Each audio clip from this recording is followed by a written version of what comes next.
Okay. So now we're gonna move on to Middle East peace. So what happened was right after this was announced, right? Israel kind of withdraws a little bit, and then Palestinians have a little more control of their territory. And so, in response to this, what did Palestinians immediately do? Hamas lined up Gazans and started killing them based off of like gang wars. And it's like, thank God the Jews are out of the equation, so there can be peace in Gaza. It was truly the Jews' fault. Right.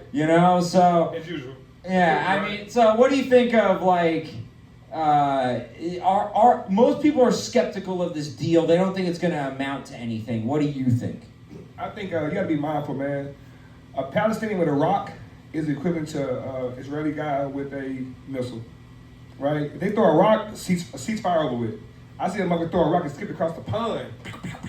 They get a party in the ankle, they started dropping bombs again. It's almost like a... That's a good point. It's a rock against a fucking B-2 bomber, right? It just sucks, man. So again, anybody can start the war over again just by throwing a fucking rock. So I don't think there'll ever really be a real ceasefire, because I can go out there right now angry and go throw some ice at the motherfucker and then start the war right back up. That's not fair. Yeah, and BB's looking for a loophole. Right now. Yeah. Right now. So what do you think, Steve? I don't know, man. It's one of these deals where it's like these guys have been pissed off at each other for a very, very long time. We're talking generations of warfare that go down in families and stay there forever.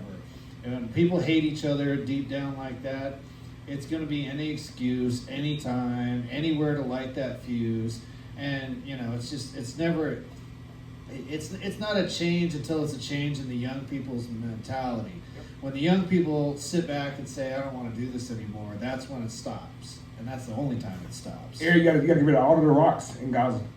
All the rocks. Yeah, all of the rocks. It's crazy. They're talented, Eric. They can sidearm, overhand, all that shit. They like to be quarterbacks in the NFL. You guys are the poignant ones today, and I'm the idiot. I mean, it's like that every week here. But, I mean, it's impressive. And so, okay, I have family who are Israeli. They're in the IDF.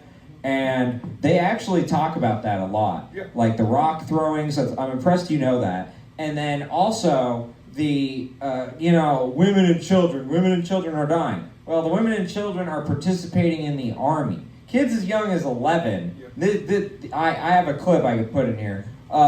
This is a report from like the 80s of how Yasser Arafat was getting boys as young as age 11 to use the guns against the Israelis. And so that's kind of a tough situation too. Sure, I agree. So okay, I get it. Israel should not be killing press. They shouldn't be killing aid workers. They really shouldn't be. They shouldn't be killing women and children, even if they are part of the army, right? But on the other side, is there like a bigotry of soft expectations or low expectations of like we're not holding them to the standard that we're holding Israelis, or are we holding them to the same standard? I don't know if I'm the right person to speak on it, but again, in my opinion, an act of war is considered an act of war, and it's just sad that a rock is compared to a missile, depending on what side of the border you're on, and that's the unfairness to me. You're saying it's disproportionate, Absolutely. and that's what makes it unfair. It's no different than a fucking a black dude in Chicago shooting a gun at another black dude in Chicago, and they say that's crime, but at the same time, Trump can go shoot a fucking speedboat. Yeah. In Venezuela. With a B-2 bomber. I mean, it's the same thing. It's very disproportionate.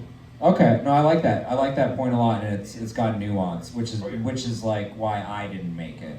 J.D. Vance said we have other things to worry about as opposed to these young Republican checks. More like, black people still be considered a property right now in the Constitution. Yeah. Or how Kanye West lost $4 billion overnight because he said, I don't agree with what you guys are saying, but these young Republicans can do this shit, and give them 5 years, they'll be back in office. No, okay, Right? I'm gonna free Kanye. I'm so with him. Free Kyrie Irving. Yeah. I'm with both of them. Yeah. And two, the song was catchy. I'm sorry. It was, and I was even like astounded. Like, how did he make that catchy? That's Right. impressive.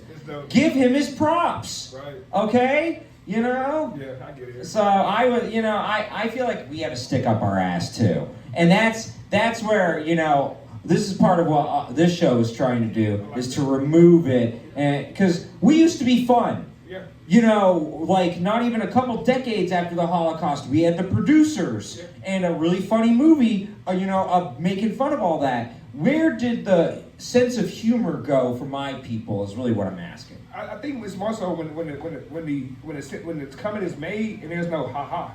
Right? They said, hey, I can't wait to see him burn. I love Hitler. God damn now, fella. I mean, I was laughing. Shit, that's not, especially when you can trace it back to your great-grandparents. For example, if I was a Jewish person and say my grandma, granddad, great-grandma, great-granddad was a victim of the Holocaust, and you say, I can't wait to see him burn again. Like, that it's like the scab will never heal. Yeah, because for us, it does concern us because, like, I think black people are at a good spot. In fact, they're cool. Yeah. They're in commercials. I feel like they have been destigmatized greatly, and that's a good thing, right? Yeah, right, to be clear, young Republicans. Right. But, look, it's a good thing. But I worry because with Jews, like, our stock goes up and down really bad, Yep. and it's down right now. Yep. And, like, you see the younger generation, they don't like us. And I get it, but what's tough is there's this dichotomy of, when you're criticizing Israel, it's just Israel. It's not about the Jews. But then they turn around and tell you, hey, Jewish person, you better care about Israel or else anti-Semitism is going to increase. Right. So it's like, which is it actually? And it's tough. Yeah, it is. It'd be like, I don't know what, like, it'd be like if everything Ireland did, Steve's responsible for. Yeah. It's my island. Exactly.